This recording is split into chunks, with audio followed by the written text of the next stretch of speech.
The following is a Hoop Ball presentation.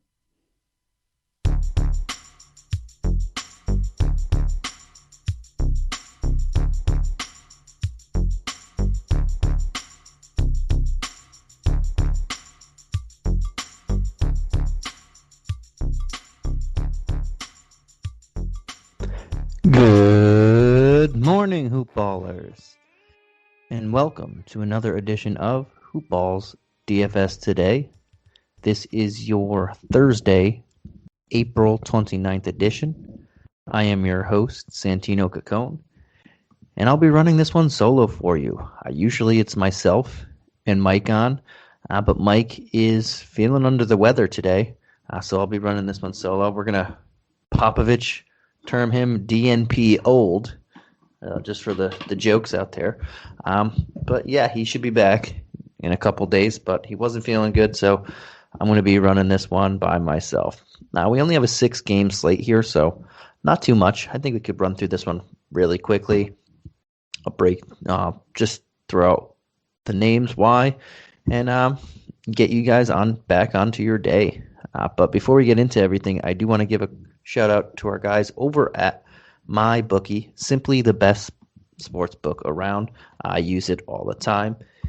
It has any bet that you can think of sports-wise, and it has a fully fledged casino platform with actual live dealers in an actual casino with people there as well.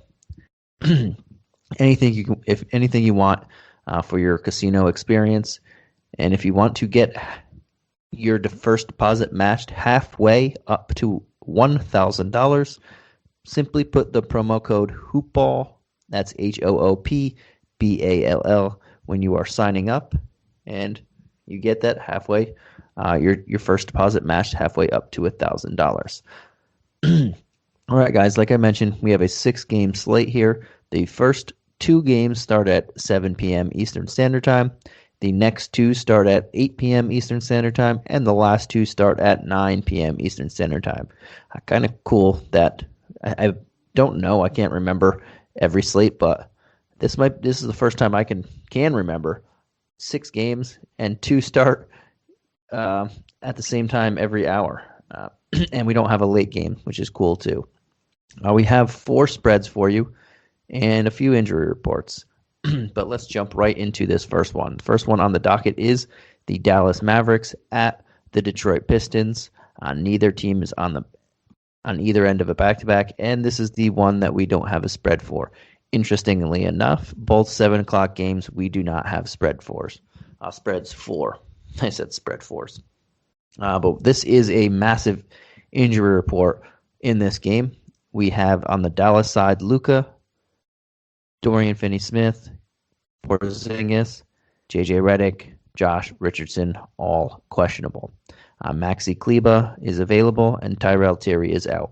On the Pistons side, Wayne Ellington, Jeremy Grant, Corey Joseph, Ronnie McGruder, Mason Plumlee, Dennis Smith Jr., all out. Yes, a lot to take in there. And starting with the Dallas, the Mavs, they are the away team. It's kind of hard to gauge exactly who to like on this side of the ball doing this one early because we have so many people questionable. 1, 2, 3, 4 starters in there. 4 regular starters are questionable. And then Redick. They've been questionable the last few games. Porzingis and Richardson have both missed those games. Luka, Finney-Smith have played. J.J. Redick also missed. So judging by that, maybe we see something similar, but you never know. So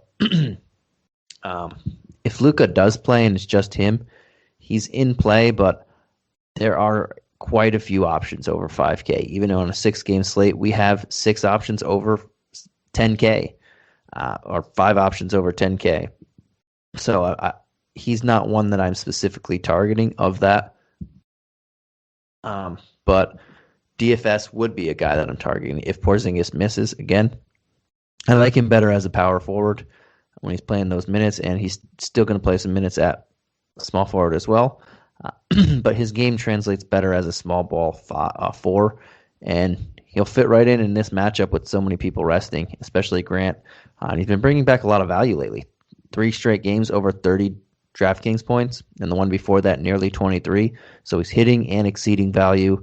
I would expect him to do so again, assuming he plays one and Porzingis sits.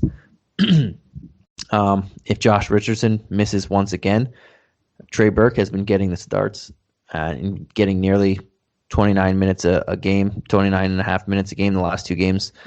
Only 3,100. He's a guy that you can definitely look at again. He should bring back value, assuming Josh Richardson misses again. If Richardson plays, I'm not going to be looking at Trey Burke. That just saps all his minutes right there. If Luka somehow sits, Jalen Brunson becomes a guy that you can definitely look at as well as Burke. But Brunson for only 4,500, really good play there. And then the rest is just dependent kind of. So that's where I'm looking right now, and then the rest really depends on who's in and who's out. If Porzingis plays, decent matchup. I don't want to pay that price tag, though. If Richardson plays and everybody else plays, I'm not going to go there. If Luka or Porzingis, they both miss, then I'll give Richardson slightly more look, but I still don't like it too much. But then you have like the secondary guys like Hardaway Jr., maybe Cauley Stein, some guys to look at if the injury report, all these questionables turn out to not play. But that's something that we can look at on Discord tomorrow, depending on how this injury report shakes out. But for now, looking at DFS is a guy I like, and Trey Burke potentially. Those are the 2 guys that I like the most on the Dallas side for their price tags. On the Detroit side, we know that these guys aren't just questionable. A lot of these guys are already ruled out. Everybody on their injury report currently has been ruled out on that big long list. So we can go right ahead and look at Isaiah Stewart. He's now 6K, but he's been doing good. Even in the last game, he put near value in 27 minutes as the backup. He should be playing minutes in the 30s. There's not really anybody that should put him in foul trouble unless Porzingis does play and he's healthy. But 6K, a little bit higher of a price tag than you like, but this guy has some upside and we've seen it. So he's definitely in the player pool. Killian Hayes, now that Corey Joseph's not playing. Dennis Smith Jr., they said they don't even know when he's coming back. But Killian Hayes, assume he should be in line for 30-plus minutes in this one.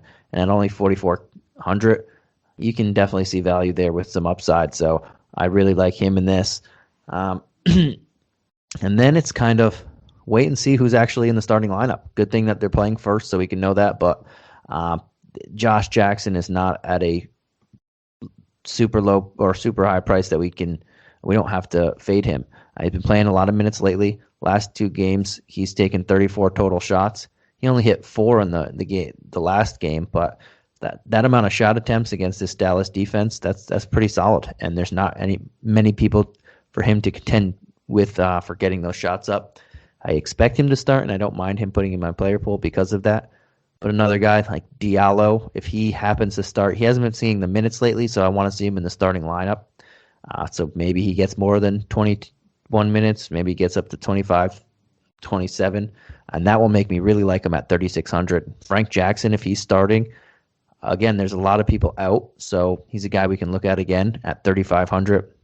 And those 2 are the guys that I'm looking at mainly for how the lineup shakes out, Diallo and Frank Jackson. If Tyler Cook somehow finds himself in the starting lineup, don't love it, but we've seen him get 30 minutes not too long ago. And if he's in the starting lineup, I would assume 23 minutes at least. And at 3,100, he's a guy that we can bargain bin dumpster dive at. So is Sequoia, but I'm not in love with him either. The 2 guys that I like, Hayes and Stewart, no matter what. Jackson's in my player pool, and then Diallo and Josh Jackson's in my player pool, and Diallo and Frank Jackson, I'm waiting to see if they're getting that starting lineup nod. All right, we'll jump on to the next game, is the Brooklyn Nets at the Indiana Pacers. Again, this one starts at 7 p.m. Eastern Standard Time, and this is the other game that we do not have a spread for. We do have an injury report. The Nets are also on the front end of a back-to-back. On the injury report for the Nets, we have Bruce Brown, Chris Chiozza, Nick Claxton, Spencer Dinwiddie, James Harden all out, and Elise Johnson as questionable. For the Pacers, we have Sabonis, Turner, Warren out, Jeremy Lamb, and Goga as questionable. We'll start with the Nets. They are the away team. For the Nets, I'm looking at the front court in this one. With everybody out on the Pacers front court for the most part, I think we can look there and attack it. Kevin Durant, 8,500, still getting a nice discount there. He didn't crush value in the last game, but he still brought back value slightly in 33 minutes, and he took 7 shots. This guy put up 45 fantasy points on 7 shots, and it was he hasn't been back from his injury for too long. So that was the second game back after missing a week. This guy is just unbelievable. And it didn't look like the minutes limit was there. I know they lifted it and raised it, but 33 minutes, that's not really a minutes limit. And against this front court, he can, again, eat. And I don't expect him to only take 7 shots, but he's just super efficient. So 8,500, love that price tag for him. The other two guys, Jeff Green, Blake Griffin, 48 and 4,900 respectively. I lean towards Blake Griffin for the upside, but Jeff Green is solid too, and he should draw the start. DeAndre Jordan, now that Kevin Durant's back, is kind of pushed to the side. But Blake Griffin's been playing really well. He's put up over 30 points in the last 2, hitting value, and he's under 20 or he's under 5K. So value seems very likely for him, even if he's playing limited minutes. And likewise, Jeff Green. This front court is not intimidating right now, especially if Goga misses again. I mean, they're missing their 2 starters and their primary backup. So that's where I want to attack the most and put my fantasy stock in. And Green, Griffin, and Durant. On the other side of the ball, so we don't have the starting front court. So I'm looking at if he plays, again, I keep saying this, he hasn't played lately, but Goga, if he's ready to play and ready to play a full complement of minutes at 4K, I really like this guy. He's very talented. We can attack this Nets front court, especially knowing that they play smaller with Jeff Green and Blake Griffin as their primary centers right now. So we can definitely do that. But he's missed the last couple, so we can't count on him to play. If that happens, Shea Brissett has been playing really well. At 5,300, he has both power forward and center eligibility. So we get that. We get to be able to play him at a couple positions, which is nice there. And he'll be guarding Kevin Durant most likely for a lot of this. So hopefully he doesn't get into foul trouble. But 5,300 is not a crazy price tag for what he's shown, and he's going to play a lot of center minutes as well. And Jakar Sampson at 3,900. As much as I don't want to play him, he might get the start at center again, and it's another guy if you're digging in the bargain bin, you can give a look at. He won't be my preferred play under 4K, but he's just another guy to throw in there. And then Karis LeVert, 8K, going up against the team that traded him recently. The trade kind of saved his life because they found out about the stuff that was going on in him. So both a blessing and the revenge game narrative. Only 8K. Matchup is very good. Not really anybody that too good at checking him on the wing. So that's where I'm going to go. I think he wants to show up his old team as much as he can. The last time he played Brooklyn, he dropped 19 points, and he only shot 6 of 16. I expect a lot better this time. Now he's the number 1, number 2 option with Malcolm Brogdon, and they are home. So I like it a little bit. And I'll be willing to pay 8K. 9K for Brogdon is too expensive in my eyes. I don't think he's a terrible play, but I'd rather just save that 1K, go after Karis LeVert against his old team. All right, the third game of the night is the Milwaukee Bucks at the Houston Rockets. This one starts at 8 p.m. Eastern Standard Time, and we have a spread. The Bucks are 12-point road favorites. So if they were home, probably looking at 19 points, 17 to 19 points, which is insane. The over-under in this one is 233.5. On the injury report, for the... Oh, yeah, okay. I thought that's what it was said. On the injury report for the Rockets, we have DJ Augustine, Sterling Brown, Dante Exum, Eric Gordon, David Nwaba, John Wall all out, and Avery Bradley and Daniel House as questionable. On the Bucks, we have just Giannis and DiVincenzo as probable. Start with the Bucks. They are the away team, and Giannis is in play for me. I know the spread is huge. That's the thing that gives me some pause with him, but if this game stays within 10 points entering the fourth quarter, Giannis is just going to heat. Everybody eats against the Rockets, and Giannis will be no different. I feel comfortable paying up paying up for him here. It's just, that the high price tag, if you're nervous about a blowout, there are other options, but he should be somewhat safe. I don't want to say too safe, but this is a fantastic matchup for him.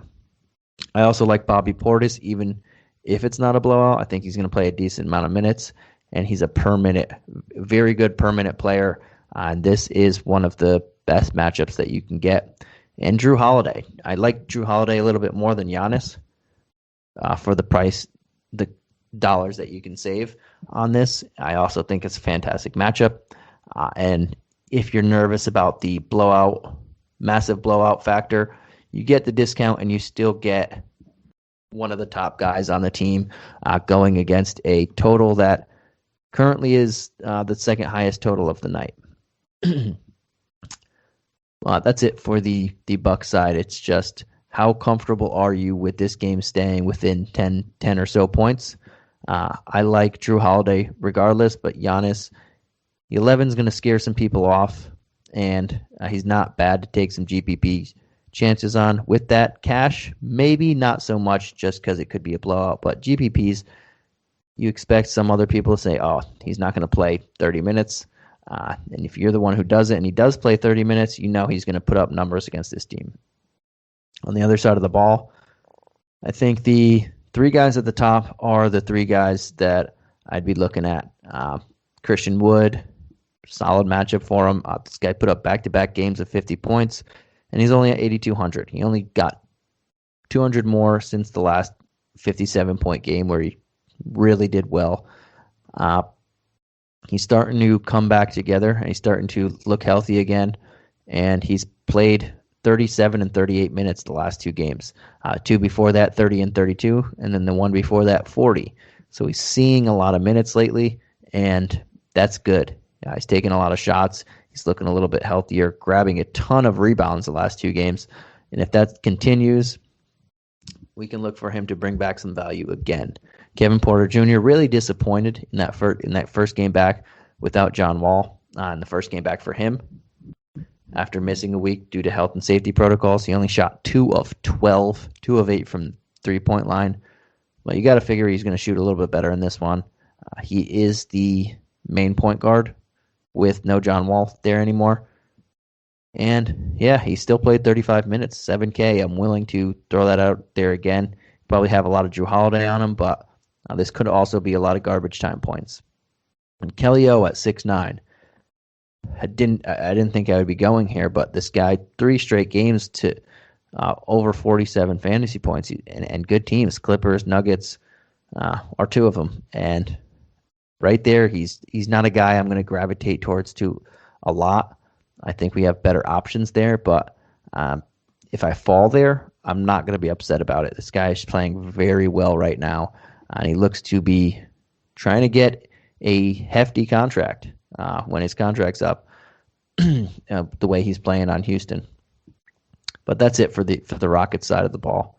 I can't really trust too many guys on a team, the worst team in the league statistically, and not statistically. I was trying to be nice there for a second. let's jump on over to the next game at 8 p.m. Eastern Standard Time. This is the Golden State Warriors at the Minnesota Timberwolves. The Wolves have a 3-game win streak going. Woo. This one has the highest total of the night of the 4 that we have at 235, and the Warriors are 4-point road favorites. I forgot to mention, actually, the Bucks are on the front end of a back-to-back. But we'll go to the injury report. The Warriors have James Wiseman, Klay Thompson, Eric Pascal, and Damian Lee all out, and Kelly Oubre Jr. as doubtful. The Wolves just have Malik Beasley as out. We'll start with the Warriors.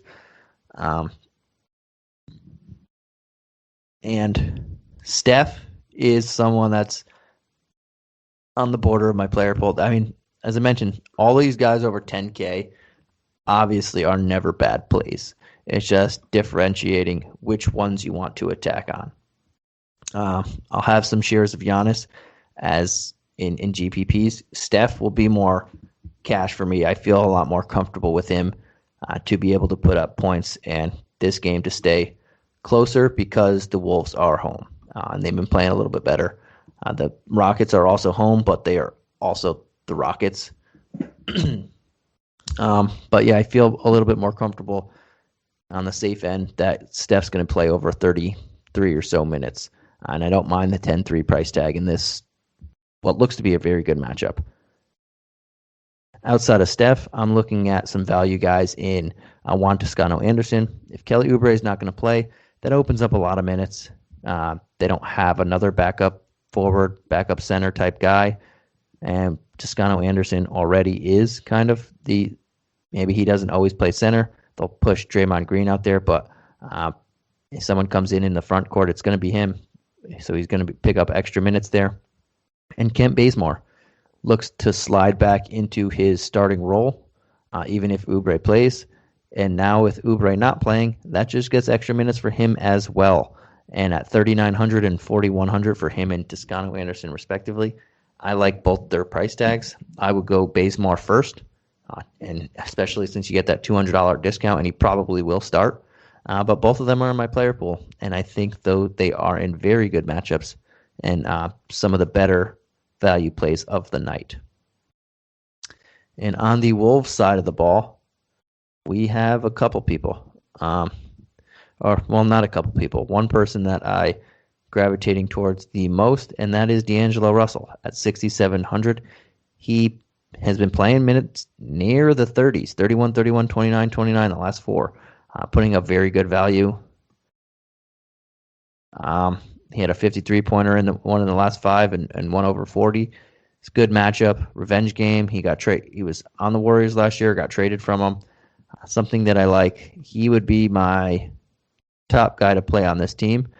I don't mind Anthony Edwards, but I'd rather just go D'Angelo Russell.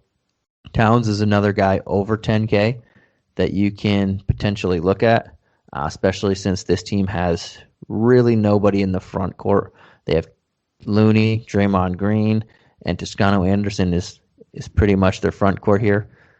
But I do feel a little bit safer with Steph, and if I'm going to pay up and take that chance, I like Giannis and a guy late tonight. So he's not a bad play for me, but I won't have much exposure to him just because of all the other options that we have over 10K. The guy I'm looking at, like I said, is Russell, and that's probably it. Maybe I'll take some stabs at Naz Reid in GPPs, but sticking mostly to Russell. In the next game, the first game that starts at 9 p.m. Eastern Standard Time, we have the New Orleans Pelicans on the second night of a back-to-back against the Oklahoma City Thunder. For the total, we have a 229.5 total, and the Pelicans are 10-point road favorites. On the injury report, we have nothing for the Pelicans as of yet, but I can tell you that Steven Adams left the game on Wednesday, and he did not return. So that is definitely something to keep an eye on. And on the Thunder, SGA, Mike Muscala, Gabriel Deck, all not playing in this one, all been ruled out. So we'll go with the Hornets, and on the Hornets side of the Pelicans. And we will talk about the big man in the middle.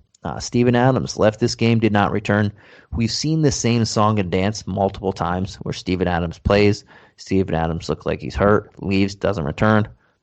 Then it's good to go the next day, and sometimes I just don't understand it. I know he's super tough, but it's very weird how that happens.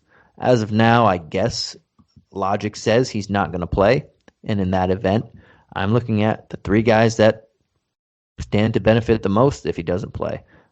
Well, not benefit the most, but three guys that are going to be solid value plays if he doesn't play. Jackson Hayes at 3,300, Willie G at 4,100, and James Johnson at 4,300. And I'm going to want to find out who draws the start, but I think they all bring something to the table that is slightly different, and they all bring something pretty solid to the table as well on top of that. I think Willie G is the preferred guy to get the start. He is probably the best per minute guy with scoring, rebounding, and pitching in some stocks. And if that's the case, I really like him at 4,100. But they might throw Jackson Hayes in the starter. And again, he's pretty good when he gets a ton of run too. And at 3,300, don't mind taking shots at him. Or James Johnson. We know he gets a lot of stocks, gets some rebounds. And this is a game where they're 10-point road favorites. And they're not a great team. They're not even in the playoffs. So it says a lot about the Thunder. I want to take some shots at Hernan Gomez the most. But if you want to separate yourself from the pack early in the night, because we probably won't have the starting lineup before initial lock, you can take some chances on the other two as well. Outside of that, don't hate having some Lonzo exposure at 6,800. Don't know how much I'll go there, but very good matchup, and he can drain some threes in this one. But I also like Najee Marshall at 4,600. He was teetering in the mid-fives a couple games ago, and his minutes dwindled on Wednesday, but he was still playing nearly 30 in 3 of the last 4 before this. Good matchup. If they run up the score, he could play a little bit more. I think we'll see some shots, and I just think the price tag, now that we have 1,000 less and he's more in the value type range instead of higher value, that's a good solid price tag to me. Probably going to leave the big guys alone since we have so many other guys that you can pay for, but that's where I'll be standing on with the Pelicans side of the ball. On the Thunder side of the ball, I'm looking at two of their bigger guys. Darius Basley, 6,300. Going to be matched up with Zion a lot, but he does take a lot of threes, and if he hits a few, I think he can see some value. He's been seeing double-digit shot attempts since he's returned, pretty much all month. Good. That's good for him, and he's been scoring a lot lately. 4 of the last 5 games, he scored over 21 not fantasy points, 21 actual points. He's grabbing some rebounds. If he pitches in a stock or two, it only makes his line better. We know he takes a lot of threes, so I don't think the upside is 50-point potential, but 40-ish with a floor of 27, 30, hitting near value.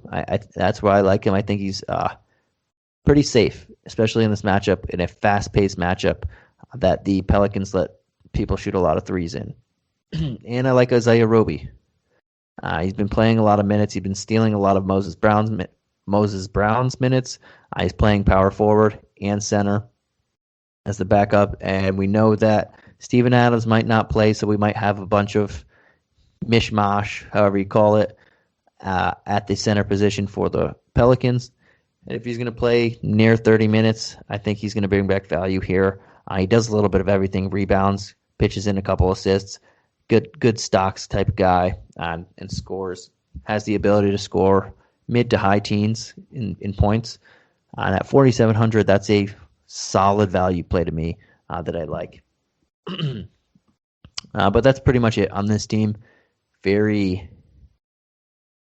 hit or miss on who's going to do what each night, but those two guys seem safe to me. Then we're going to go on to our last game of the night, we have the Toronto Raptors at the Denver Nuggets. The Nuggets are the other team on the back end of a back-to-back. For the spread, we have the Nuggets are 6-point home favorites, and we have a 223.5 over-under. On the injury report, the Nuggets have nobody on their injury report because they play on Wednesday.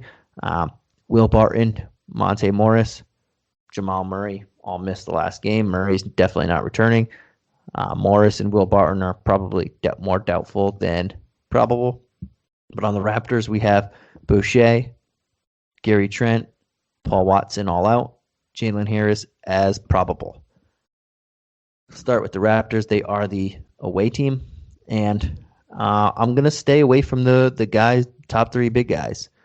I saw what Fred VanVleet said. He said he's hurt, he's playing through it, giving everything he got, but he just hasn't looked himself. He had that one big game against the Knicks late last week, but outside of that, he's not shooting great at all.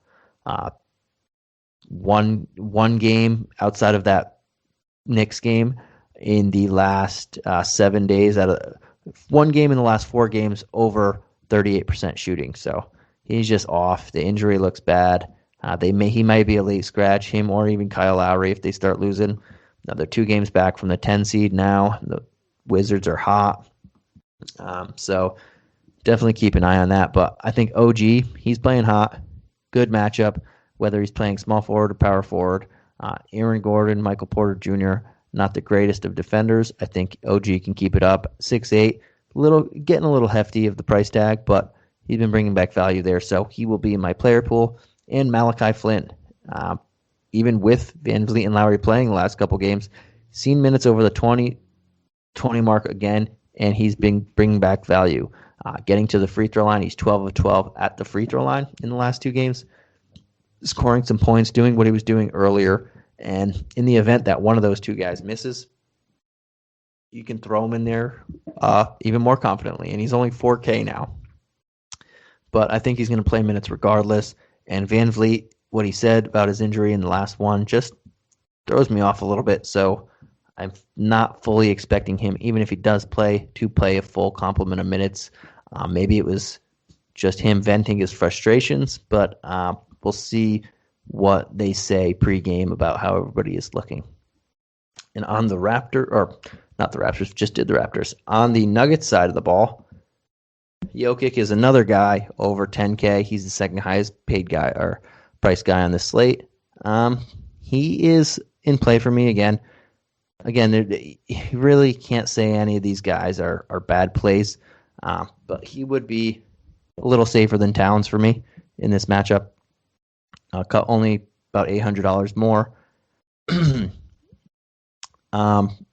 And I feel more comfortable with him in the cash game setting than I do with Giannis as well, or even Luka. So I like that there. Without Porter, without Jamal Murray, he's taking a lot of responsibility. I mean, he always has, but his floor seems safer than these other guys, and this is a good matchup. Ken Burke's not the tallest of centers, and Boucher's not there. Just the Raptors have had trouble with the center position all year. Michael Porter Jr., if you want to save some money, being the pretty much number one option now on this team, because Jokic, we know, likes to have other people shoot. Porter Jr. has been bringing back value.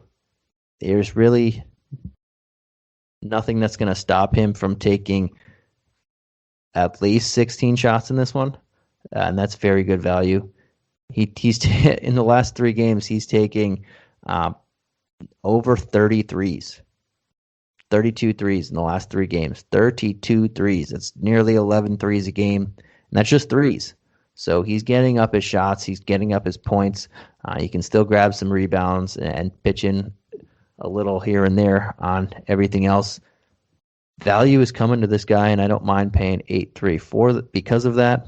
And Campazza, 4,600. We see Dozier. He's getting all the attention right now, but he's now 5,600. I don't really want to pay 5,600 for him, think we have some other guys. I won't hate it, but there are some value plays out there. But Campazzo for $1,000 less, yeah, he's not going to take as many shots, but he is being a much better floor general than Jamal Murray was, and that's kind of sapping Jokic a little bit, but this guy's playing really well, and at 4,600, he is another value play that I can get behind in this type of environment as well. All right, guys, that does it for the show. Before we go, I'll throw out a couple of my favorite plays in each tier. We will start with the high price guy first. And of the guys over 8K, I think the guy that I'm gravitating towards the most is Kevin Durant at 8,500.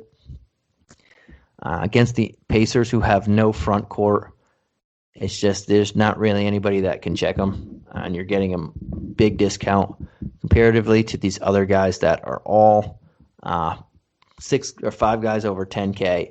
We save some money. Maybe we can get a 10K guy and Kevin Durant, but KD seems very, very good play for me. In the mid tier, we have quite a few options, but I'm actually going to switch things up a little bit here and go straight to that value play. Everybody loves their value plays, and I will throw one out there, and I'm going to go with a guy under 4K, Kent Bazemore, 3,900. He missed the last few games, but if he's ready to go here, 3,900 against Minnesota, no, most likely no Kelly Oubre Jr. should see 35 minutes or so. I really like that. There's a lot of other guys. Some of them are injury related, like Willie G, Malachi Flynn. There's a lot of guys over there, but I was trying to go under the 4K mark for that cheap value play. And in the mid-tier range, I'll go straight mid-tier, 6,000 to 7,000 on this one. I like Isaiah Stewart. Dallas doesn't really have an intimidating front court presence, and Porzingis might not be there as well. We already know Mason Plumlee is sitting this one out. He should get all the run he can handle. It is hefty, and people are going to see 6K and probably not want to go there. But I think he's super safe in this, and I will be going there as well. I think 6K is still underpriced for what he can be. All right, guys, that does it for today's episode of DFS Today. Thank you for joining us, and catch us again tomorrow. We should have Dave. We should have Will. On Friday, we should have another DFS contest. I believe Mike will be sending that one out. He was probably going to talk about this now, but he is sick. But yes, we should be expecting one in the Friday morning. He'll tweet it out, whatnot. We'll throw it in Discord. But another DFS contest on Friday. All right. Thank you guys for listening, and catch you again tomorrow.